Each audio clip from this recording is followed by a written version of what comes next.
Hey everybody, it is Mike Schumann and Seth Tao here, immediately following a 56-9 Indiana football week 2 win over Kennesaw State at Memorial Stadium in Bloomington on a picture perfect Saturday afternoon. And, Seth, this looked like another game that was going to stay interesting for a while. It was 21-9 in the third quarter. Indiana's offense started sputtering again after a decent start, but then the avalanche came and IU scored 35 points in a span of the third and fourth quarter to completely put this one away and make it look a little bit more out of hand than it was for a good chunk of the game. But in any event, this was the win that Indiana needed. This was the margin. This was the dominant effort that they needed to kind of, as Kurt Signetti said in his postgame, take a step forward. Yeah, absolutely. And honestly, I mean, the score was close, but it to me kind of felt like it was only a matter of time before, Right. there were moments where they left some plays out in the field, but I mean, there were plenty of talk, and we can get into it more in a bit about Elijah Surratt having a big game, 9 catches, 97 yards, and 3 touchdowns, but he dropped a few passes that would have, made it look, the score look even worse at the beginning of the game and made his numbers look even better, obviously. So, there were still moments where they kind of left some things out there. There honestly, if you want to point at anything that was, I thought the defense, was a little bit more alarming in why it was a little squirrely for a bit. I think there were some lapses in the secondary. Jamari Sharp had a bit of a tough day. He had the nice fumble. The catching up after he got burned and forcing the fumble. Like, that was a nice play, but he did get beat several times. And, to me, maybe that's a little bit more of a concern, but offensively, it felt like it was only a matter of time before the floodgates opened. Yeah, I think we're in this weird kind of awkward phase of Indiana football where we're not used to having a dominant team. And, we've kind of, at least I'm projecting here, I'm speaking for myself, that like even when they win 56-9, like your standards and expectations have been so twisted because of how last year went. Games like Nebraska, games like Michigan State, and Purdue and others that, even when they're, things are a little bit uncomfortable for a while, you think, oh my God, what's wrong with Indiana football? But I think you do, to your point, you got to take a step back, look at the score, 56-9, look at the incredible yardage Indiana posted in this game. 593 yards against any FBS opponent is a very big day. More than doubled up Kennesaw State's 271. And probably most important, most growth that we saw from last week is their red zone offense performance. They were a perfect 7 for 7 with all touchdowns in the red zone on offense, after that being a big storyline last week where they struggled in the red zone. Yeah, and if there was any thought that maybe they kept it vanilla on purpose last week, with the play calling, you could tell that they weren't gonna, even if they weren't necessarily giving everything away today, you could tell they were willing to be a little more creative down in the red zone today. I mean, the first touchdown they scored in the game was the handoff to Riley Nowakowski, the tight end. I mean, you could basically call him a fullback with the role he plays on the team. But, tight end, fullback, handoff instead of, all the just running back runs up the middle, not running a halfback dive 3 times down there. So clearly they were willing to go outside their, I don't know about comfort zone, but expand things a little bit more today. It looked like they were running a lot of I think they ran a lot of read option, it looked like, and maybe that was just Fernando being more comfortable and more willing to kind of pull the ball back and throw those instead of just handing them off every time. It felt like maybe he pulled back a few more of those option plays and turned those into passing plays than maybe they did last week. So, yeah, I mean, that was definitely, one of the 2 big things that Indiana needed to improve on coming out of the game 1 was the red zone offense. And, I mean, you can't really, they got the job done down in the red zone today. Yeah, and speaking of Fernando, 18 of 25 passing, 245 yards, 4 touchdowns, no interceptions. So a really solid day for him. There was a point in the first half where I thought he might be struggling with accuracy. There's a few throws that were off, but as you point out, there were some drops in there as well. And I think once he kind of got rolling, He seemed to do a better job at processing the field. Like he wasn't forcing a lot of balls. He was finding the right guy, a lot of open receivers. I thought altogether it was a good step forward for him, and his brother got to play as well. And there was a neat moment there where they got to celebrate his brother throwing a touchdown pass. Yeah, I don't think anybody in the stadium was more excited for Alberto throwing that touchdown pass than Fernando. I mean, he leapt into his arms on the sideline, and that was a nice moment. For sure, for sure. And Fernando found Elijah Surratt, who wasn't a big part of the offense in week one, but he had 3 of the 4 touchdowns, 9 catches, 97 yards. So a big day for Elijah Surratt. Seems like, there's some chemistry developing there between those two. Yeah, and I mean, I posted it. I think maybe on Twitter, maybe in our Discord thread early in the game, even when they weren't putting up big numbers yet. It just felt obvious to me that Kennesaw State's secondary was not going to be able to stop Indiana's receivers without committing pass interference. And it was only, like I said, it was only a matter of time before they started feasting. And I mean, Surratt just had acres of space to work with so many times, and he was able to play with the physicality that does him well. And he went up and caught a couple balls up top. He put his crisp route running on display. I mean, the drops I think are going to be a focal point for coming out of this week, because I mean, other than if he doesn't drop a few of those passes, I mean, it's a pretty complete, pretty comprehensive performance for him today. Right.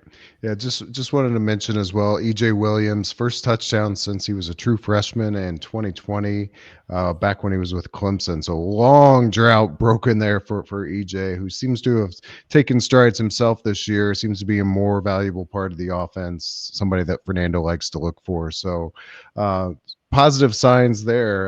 The running game, second week in a row, they went over 300 yards rushing. Obviously Indiana should be able to impose their will against teams like this, but 300 yards is a big number against anybody, and to do it 2 weeks in a row is a sign. You definitely want to see how this is going to translate against teams like Illinois and Iowa and others, but you got to be impressed with what you're seeing so far out of the running game.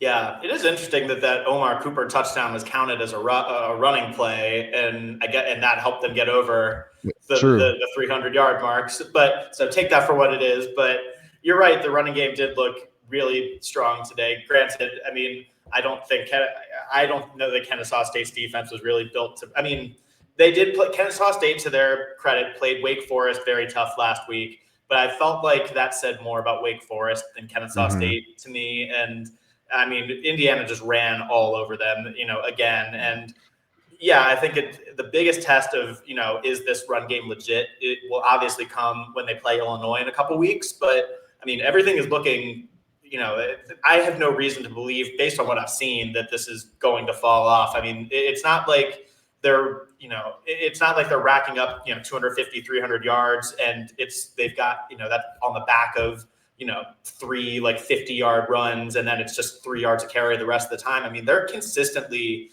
getting these chunk runs of 10 plus, or even if it's just turning the 1 to 2 yard gains into 5 to 6 yard gains. Like, that's the sign of a good running game to me, and Indiana is pretty consistently doing that. Yeah, you mentioned the defense. I do want to talk about it. 9 points on the scoreboard, no touchdowns, looks good, but I do kind of have some concerns. It sounds like you were expressing as well. They do seem to be giving up some big plays, especially on the back end of the defense. You had the quarterback runs last week, which I could chalk up to being a little flukish, but when Kennesaw went to that second quarterback, Odom, I believe was his name. Mm-hmm. He made some plays with his feet, but they also found some stuff, just in space down the field that you wouldn't expect them to do. Some big throws down the field. I expressed going into the season that I had concerns about Indiana's depth on defense, and obviously, perhaps particularly more so if Lewis Moore doesn't get a favorable ruling this coming week. Do you have concerns about what you're seeing in terms of, with keeping in mind the opponent? Like, on the one hand, they've given up a total of 23 points this year, but you kind of see in my opinion, you see the signs that maybe against a better team, better quarterback, it could get a little funky.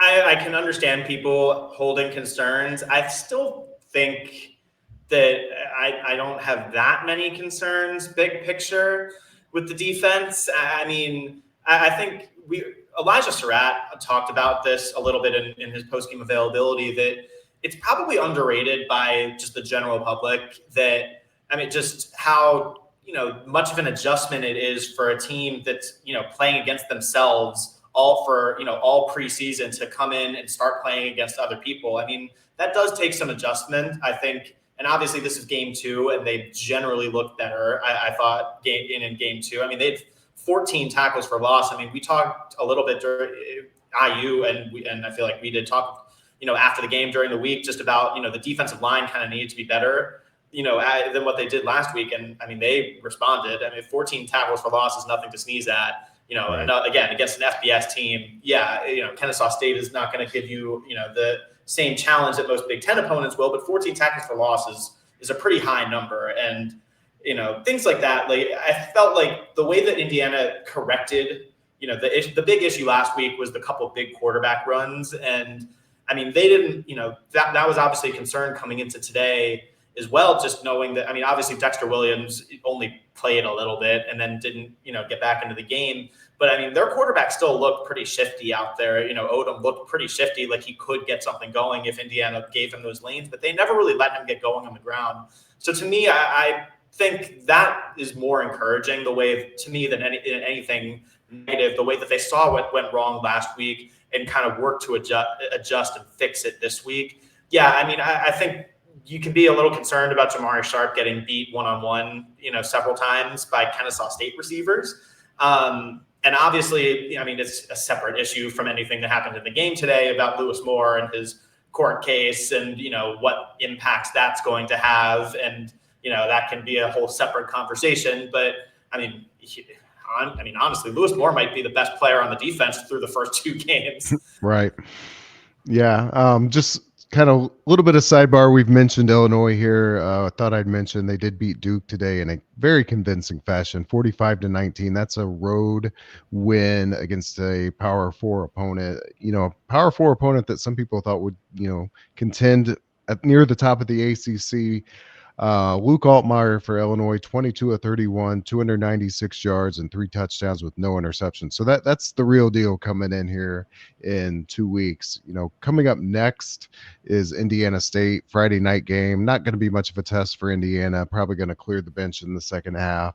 We'll see if they can look as sharp in the first half on Friday as they did in the final quarter and a half here today.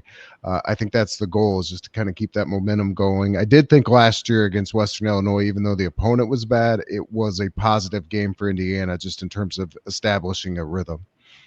Absolutely. And I mean, I talked about Lewis Moore and what's going to happen there. I think for Indiana, if Lewis Moore's court case goes, the other way, and they end up not having him starting this coming week, I mean, this is a great game for Indiana to have, a great first game, to move on after him. If in fact they don't have him, there's plenty of questions to be asked about, how the pieces would adjust. And I think getting a game against a team that you should pretty handily win can afford the coaching staff the opportunity to try some things out.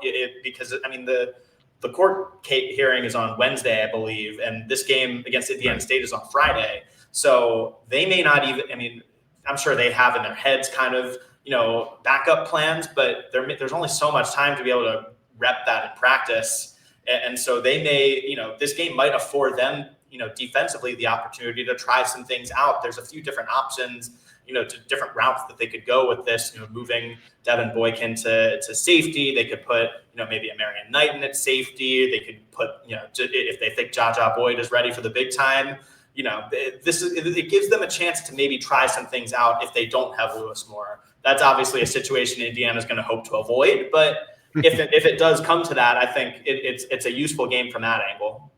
Yeah, it's particularly disappointing for Indiana.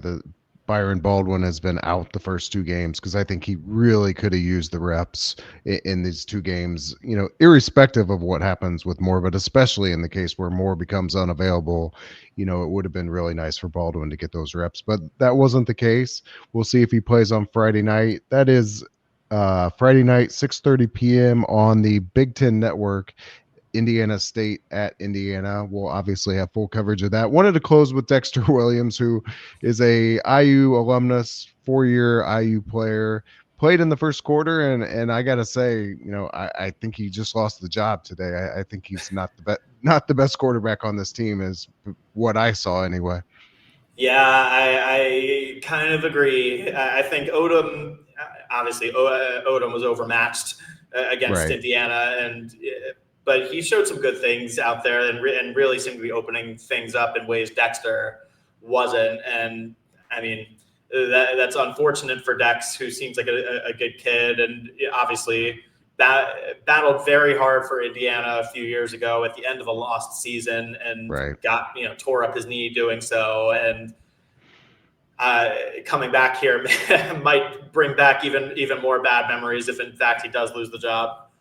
The positive spin I might try to put on it is that maybe his coach knew this was coming and just gave him the first series or two to, give him that opportunity, give him that experience, kind of knowing that he was at the very least going to give the Odom the reps right after him to see Yeah, how it went. So maybe. could be the case, but in any event, not the best homecoming for Dex, but a good outcome for Indiana as they win it 56-9. As I said, Indiana State on a quick turnaround, a Friday night game. Probably not going to be the best crowd for that. Historically, they haven't been in Bloomington, but we'll see how it goes. But Indiana is 2-0, and they've got one more tune-up before the big one on September 20th against Illinois. So I think we'll wrap it up right there. He is Seth Tao. I am Mike Schumann for the Daily Hoosier. We'll talk to you guys all next time.